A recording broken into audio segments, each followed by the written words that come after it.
When the snow turned deep and heavy, most mountaineers struggled to move across the land. But one Appalachian man's invention would change everything, making sleds twice as fast and nearly unstoppable in the worst of winter's fury. Before we dive in, let us know where you're watching from. If stories like this move you, hit that subscribe button, because tomorrow's episode will take you even deeper into the forgotten ingenuity of the frontier. Winter in the Appalachian Mountains was unforgiving, an endless stretch of white that could bury entire towns. The snow came down like a blanket, smooth and thick, covering the ground in a way that seemed to erase the very contours of the land. For those who lived in this wilderness, winter was both a threat and a way of life. Survival meant adapting, and those who didn't were soon swallowed by the cold. Jacob Owens had lived in the mountains for over a decade, learning the land as only someone who'd grown up here could. He knew the trails, the terrain, the way the snow felt underfoot, and how it changed from season to season. But what Jacob couldn't understand was the way the mountains seemed to change with every winter. The snow, deep and heavy, made it nearly impossible to carry anything, food, tools, or supplies. Those who lived in the hollows or on the ridge lines were often left with no choice but to brave the cold on foot, hoping to survive until spring thawed the ground enough for travel. Most would fashion crude sleds to ease the burden, but these sleds were nothing more than simple wooden frames with a few runners to keep them from sinking too deep into the snow. They were slow and unwieldy, dragging through the snow like anchors, their speed hardly enough to carry supplies over the distance. Jacob, however, could not accept this reality. There had to be a way to make the journey faster, easier. And so, with the first heavy snow of the season, Jacob set out to find a solution. His cabin, nestled on the edge of a dense forest, was a quiet place, save for the occasional crunch of snow underfoot or the wind that howled through the trees. Inside, Jacob worked methodically, surrounded by the tools and materials that had kept him alive in the harsh winters. He had no formal training, no real knowledge of engineering or advanced design, but he had something that many lacked, a mind that was always seeking a better way. The idea for his invention came slowly, born from years of trial and error, watching how the snow built up and understanding how different materials interacted with it. Jacob began by taking apart the sleds he had used in previous winters. He studied their design, looking for weaknesses in the runners, the frame, and the way they glided across the snow. It wasn't long before he realized that the problem wasn't just with the sleds themselves, but with how the snow was interacting with them. The weight of the load was causing the sleds to sink too deeply, dragging and slowing them down. What Jacob needed was a better way to distribute the weight, something that would allow the sleds to glide over the snow, cutting through it, rather than fighting against it. He began to experiment with different materials, from wood to metal, and even animal hides. The key, he found, was not in the sled itself, but in the runners. He worked through the winter, carving and shaping his new design, testing it in the deep snow surrounding his cabin. His neighbors thought him mad, dismissing his strange ideas as impractical. But Jacob knew that if he could make these sleds faster, it would change everything. It wasn't just about convenience, it was about survival. Days turned into weeks as Jacob worked tirelessly, adjusting his design and learning from each mistake. He found that the runners he had originally used were too narrow, too stiff. They dug into the snow, causing friction that slowed the sled down. But when he widened them, shaping them into a more curved, elliptical form, the sled glided more smoothly. The wider surface area meant less contact with the snow, which allowed it to skim across the surface rather than sink. But that wasn't enough. Jacob needed a material that could handle the cold better, something that wouldn't crack or warp under the weight. He remembered the old stories from his father about the way the native tribes used bone and animal hides to make snowshoes, creating a surface that could float on top of the snow. That memory sparked something in Jacob's mind, He dug through his supplies and found some old bones he had scavenged from the nearby woods, a remnant of a deer carcass left behind by wolves.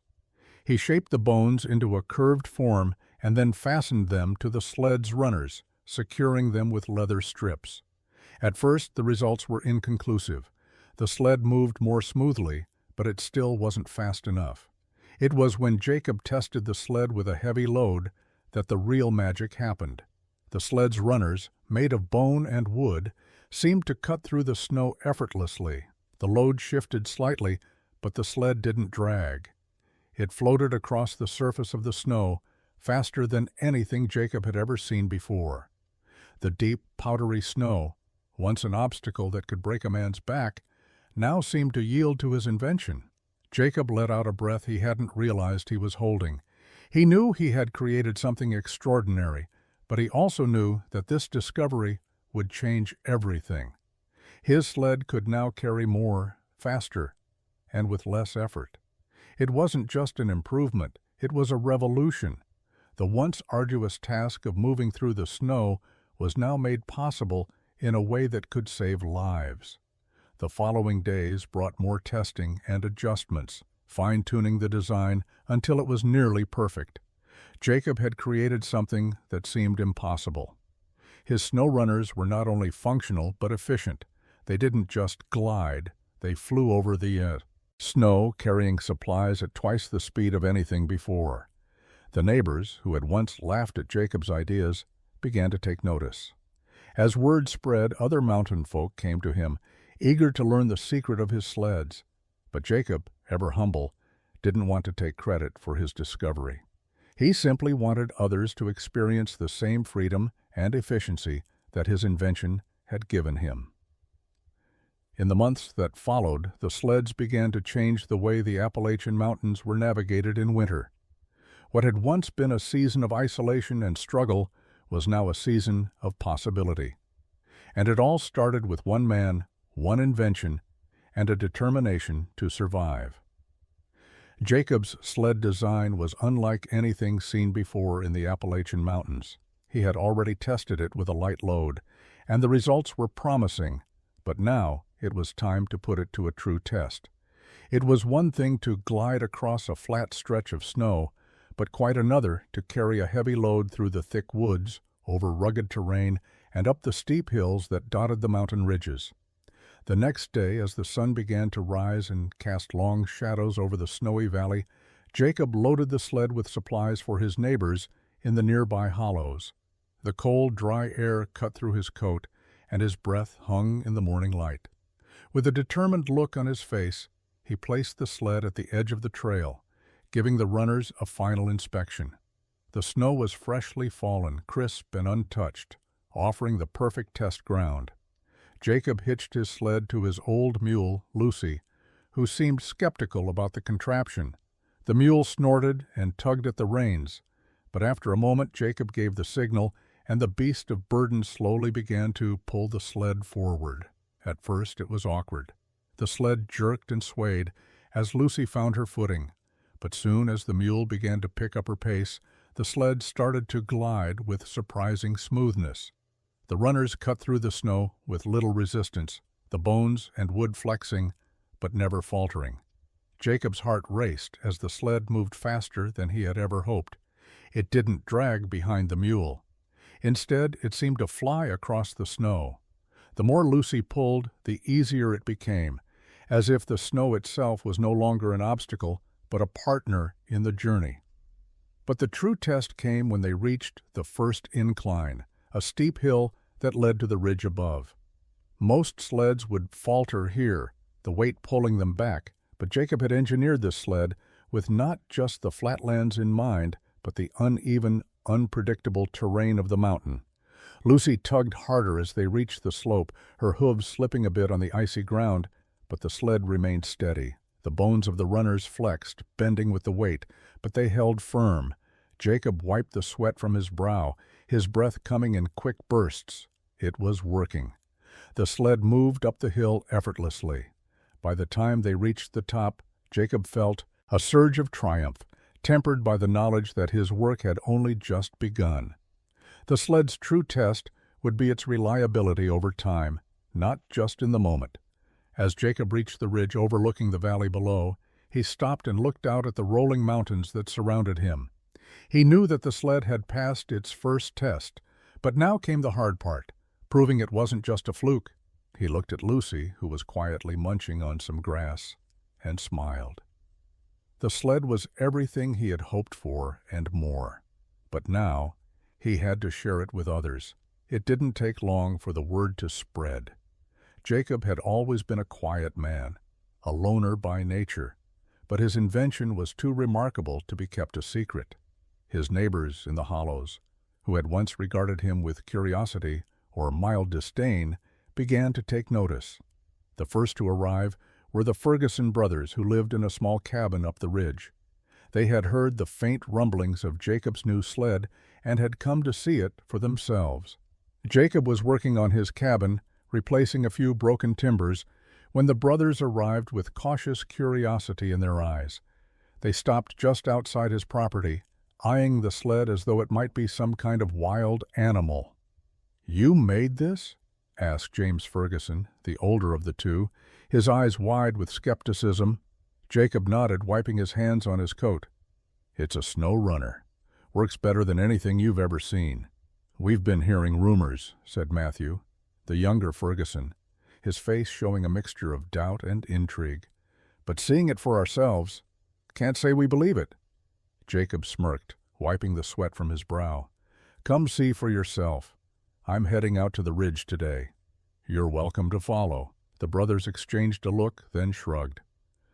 "We'll see it then. We're following." Jacob loaded up the sled once again, this time with firewood that needed to be hauled back to the Fergusons' cabin. Lucy, now more familiar with the sled's peculiar design, stood ready. The Ferguson brothers watched closely as Jacob hitched the mule to the sled and set off, not a word spoken, as they fell in behind him. The sled glided across the snow, leaving a smooth trail behind it. The Ferguson brothers couldn't help but stare, mouths agape, as Jacob's sled easily made its way over the deep snow, cutting through it like a hot knife through butter. The mule's steady pace seemed almost effortless as they climbed the ridgeline, and before long, the brothers found themselves struggling to keep up with the sled's speed. As they reached the crest of the ridge, the Ferguson brothers stopped, winded, their eyes wide with awe. James was the first to speak, his voice thick with disbelief. "Hell, I've never seen anything like it." "I told you," Jacob replied, a small smile creeping onto his face. "These runners don't just slide over the snow, they cut through it." The sod. Brothers were speechless for a moment, staring at the sled and then at Jacob. The older one, James, was the first to break the silence. "How much would you charge for something like that?" Jacob's smile faded slightly. He hadn't considered the idea of selling the sleds. It had never crossed his mind that others might be willing to pay for them. But the more he thought about it, the more he realized that this invention could change lives, not just his own, but everyone who struggled in the wilderness. "I'm not sure yet," Jacob answered, "but if you want one, I can help you build it." The next few weeks saw more visitors, neighbors, traders, and even a few travelers passing through the valley all heard about Jacob's sleds and came to see for themselves. They were fascinated by the way the sled seemed to move effortlessly over the snow, carrying loads with speed and ease. Some were skeptical, some were impressed, and others were eager to learn the secret behind the design. Jacob didn't just keep the design to himself. He shared his knowledge freely, teaching others how to carve the runners, select the right wood, and understand the principles of weight distribution. Word spread quickly through the region, and before long, Jacob's snow runners were becoming the talk of the Appalachian Mountains. The transformation in Jacob's life was subtle but significant. Once a solitary figure, now he found himself surrounded by people, offering advice, helping others build their own sleds, and teaching them the secrets of his design. Jacob had created something that went beyond survival. It was a gift to the community, and it was only just beginning. As winter deepened, the mountains became more treacherous. the snow turning heavy and unrelenting. For the people of the Appalachian foothills, survival depended on being able to move, to hunt, gather, and trade, even when the land was buried under feet of snow. Jacob's snow runners had already proven their worth, but it wasn't until the first real storm of the season hit that the sleds would face their ultimate trial. Jacob was well prepared. He had made sure the runners on his sleds were sturdier than ever, having crafted dozens of them for his neighbors and travelers. Still, there was something about the wild unpredictability of the Appalachian winter that made even the most experienced mountaineers nervous. The storm had come quickly, without warning, the wind picking up in a manner that felt ominous, and the snow began to fall in heavy, thick clumps. Jacob knew it would be a challenge to get the supplies to his family's cabin in time, but he was determined to make the journey. The first few hours were slow but manageable. Lucy, the mule, moved steadily through the snow, pulling the sled behind her with ease. Jacob had spent the morning making sure the sleds were properly loaded, firewood, a few tools, and a bag of supplies from the nearby village. It was only when they reached the narrow ridge trail, a notoriously difficult route, that the real test began. The storm had intensified. The snow came down so thickly that the landscape was barely visible. Jacob could barely see past the next few yards of trail. His breath came in fast, shallow bursts as the cold stung his face, but Lucy seemed unaffected. She tugged at the sled, a steady rhythm in her movements. However, when they hit the incline of the ridge, Jacob felt the weight shift unexpectedly.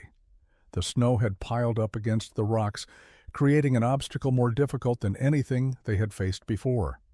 Lucy's hooves slid in the thick slush, and for a moment it seemed as though they might get stuck. Jacob cursed under his breath, but he was not one to give in. He leaned into the sled's handles, shifting his weight to help Lucy push forward. As they reached the steepest part of the climb, Jacob's pulse quickened. The sled was heavier now, and the snow was deeper than he had anticipated. The runners began to cut through the snow in a slower, more laborious way. Jacob tugged the reins harder, urging Lucy on.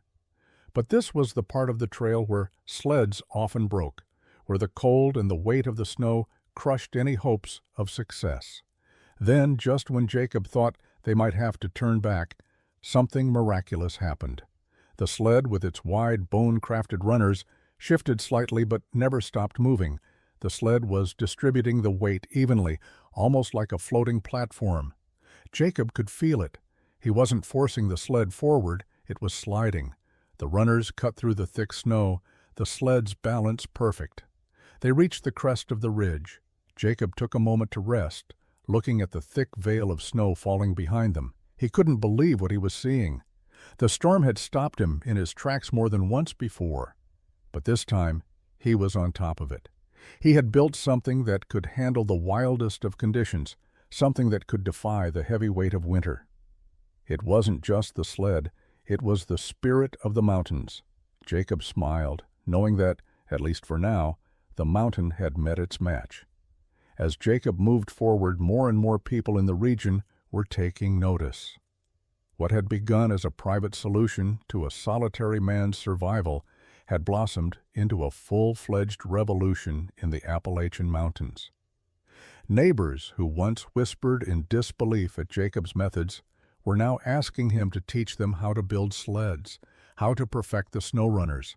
His cabin, once isolated, now saw a steady stream of visitors, from weary travelers to curious farmers who sought to make their lives easier during the harsh winter months. Jacob took the time to share his knowledge with anyone who asked. He no longer kept his invention to himself. He showed them how to carve the perfect runners, how to select the right materials, and how to shape the bones to add just the right curvature for optimal glide. He even began to teach his neighbors how to make their own sleds from scratch, some using the bones from deer, and others from scrap wood left behind by logging crews. Each sled was unique, reflecting the maker's skills, but they all shared the same core principles. It wasn't long before Jacob's sleds began to spread further, carried by travelers to other parts of the state. Word of mouth spread through the mountains like wildfire. People began to understand that these sleds were more than just tools. They were a lifeline. They allowed people to move faster, to carry more, and to withstand the toughest conditions. The true test of the sleds came when the Ferguson brothers returned to Jacob's cabin, carrying with them a problem of their own. Their cabin, which stood on a more remote part of the mountain, had run low on supplies, and the storms had made it impossible to get back to town. They had heard that Jacob's sleds had been able to navigate the deep snow without difficulty, and so they came to ask for his help. "I don't know how we'll make it," James Ferguson said, his face drawn and weathered from days of isolation. "The snow's too deep. We've got what we need, but we're stuck. We can't get back." Jacob nodded, understanding. He didn't ask them to explain the details. He knew all too well what it was like to be stuck. "Come with me," he said, motioning for them to follow him to the sleds. He had a few prepared for such occasions, already equipped with harnesses to carry a heavy load. He chose the sturdiest of the bunch and hitched it to Lucy. "You two follow me," Jacob said, and with that the three men set off. The Ferguson brothers had never seen the mountain so harsh. The snow covered the landscape like a white ocean, as if it had swallowed the trails and flattened the hills. But Jacob's sleds made short work of the snow, cutting through it with ease, as if they were gliding on ice. By the time they reached the Ferguson cabin, the brothers were stunned. What had taken them days to accomplish through conventional means had been done in a matter of hours. Jacob's sleds had once again proved their worth, not just to Jacob, but to the community that had come to rely on them. It was no longer just about the sleds themselves. It was about what they represented, the ingenuity and spirit of survival that defined the Appalachian people. Jacob knew he had created something far more powerful than just a sled. He had created a symbol of what it meant to survive and thrive in the most unforgiving wilderness. And as he looked out across the snowy peaks, he felt a deep satisfaction. His legacy would not be just in the sleds, but in the people who would continue to use them long after the storms had passed. As the months passed, Jacob's invention continued to change the way the people of the Appalachian foothills lived. The sleds made life easier for farmers, trappers, and travelers alike. What had once been an isolated mountain community was now connected by the practicality of Jacob's design.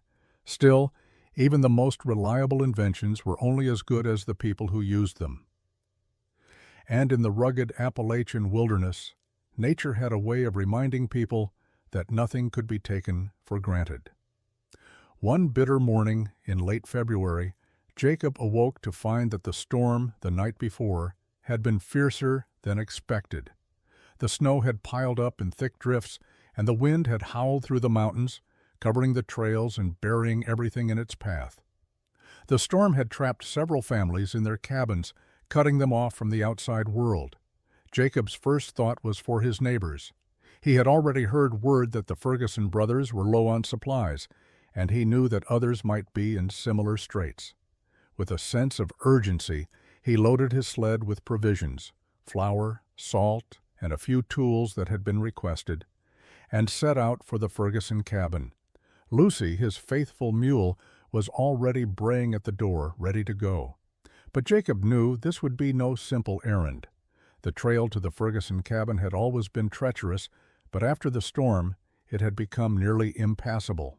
The once familiar route was now hidden beneath a blanket of snow, the path disappearing into a white void. Jacob adjusted the harness on the sled and led Lucy into the deep snow. At first it was slow going, the runners of the sled cutting through the snow with a satisfying glide, but the drifts were deeper than usual. Jacob knew the sled could handle the weight, but the mule had to pull it over obstacles that had never been there before. It was the first real test of his sled in the worst possible conditions. The wind was unforgiving, biting through Jacob's coat and numbing his fingers. The snow was soft and deep, and each step was a battle. Yet Jacob was undeterred. He had built this sled for survival, and today he would prove its worth. As they moved through the mountain pass, Jacob kept his eyes peeled for any signs of danger. A massive tree had fallen across the path, its thick trunk blocking their way.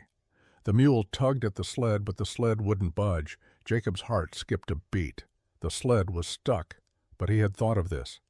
Jacob had designed the sled runners to be wide enough to float on the snow, but also resilient enough to handle an obstacle like this. He worked quickly, using his knife to clear some of the snow around the tree and loosening the weight on the sled. With Lucy's strength and a bit of creative maneuvering, Jacob managed to lift the sled over the trunk and continue on his way. Hours passed and the wind continued to howl. Jacob's face was numb, his breath ragged, but the sled kept cutting through the snow, the runners never faltering. He was almost at the Ferguson cabin when he heard a faint cry. It was the sound of someone in distress. Jacob's heart raced. He followed the sound, carefully navigating through the snow until he saw the source of the cry, a young woman trapped beneath a pile of snow from a collapsed shed. She was covered, struggling to breathe, her face pale with fear. Without hesitation, Jacob dropped the sled and rushed over to the woman. He pulled her free, his arms aching from the cold, and wrapped her tightly in his coat. As they made their way back to the sled, Jacob knew this moment was more than just a test of his invention. It was a test of the values he had lived by: survival, community, and the belief that no one should face the wilderness alone. By the time Jacob reached the Ferguson cabin, he had not only delivered the supplies but saved a life. The sled had not just withstood the storm, it had proven itself as a lifeline for those who needed it most. Jacob smiled as he watched the firelight flicker in the Ferguson cabin, the warmth of community spreading far beyond the snow. As the winter drew to a close and the snow began to melt, Jacob reflected on the events of the past months. What had begun as a simple way to make his own life easier had transformed into something greater. His sleds were no longer just tools, they were part of the fabric of his community. They represented more than just practicality. They symbolized the resilience of the people who lived in these mountains. The word had spread beyond the small foothill communities. Travelers passing through had seen the sleds, and whispers of Jacob's invention reached larger towns further up the mountain. Jacob had no interest in fame, nor did he care for recognition. For him, the importance of the sleds lay in their utility, in the way they had brought people together and allowed them to survive the harshest winters. As spring arrived, Jacob continued to make improvements to the sleds, experimenting with materials and designs. He added more intricate carvings to the runners, strengthening them even further. And yet, despite his success, Jacob remained humble. He worked alongside his neighbors, helping them with repairs and teaching them the art of crafting their own sleds. The spirit of cooperation and innovation that had flourished around Jacob's sleds began to spread through the mountain communities. Farmers shared their knowledge of animal care with hunters, while trappers exchanged tips on maintaining the sleds during the harsh winter months. There was a new sense of camaraderie, a renewed understanding that survival in these mountains was not just about individual strength, but about collective effort. Jacob's legacy was not just in the sleds themselves, but in the way they had brought his community together. When he thought of the Ferguson brothers, the young woman he had rescued, and the many others who had relied on his sleds, Jacob felt a deep sense of pride. He had created something that had truly changed the course of their lives. But Jacob knew that this was only the beginning. As the years passed, his sleds would continue to serve as a symbol of the ingenuity and determination of the Appalachian people. The sleds were built to withstand the unforgiving mountains, but they were also built to withstand the passage of time. Like the people who used them, they would endure.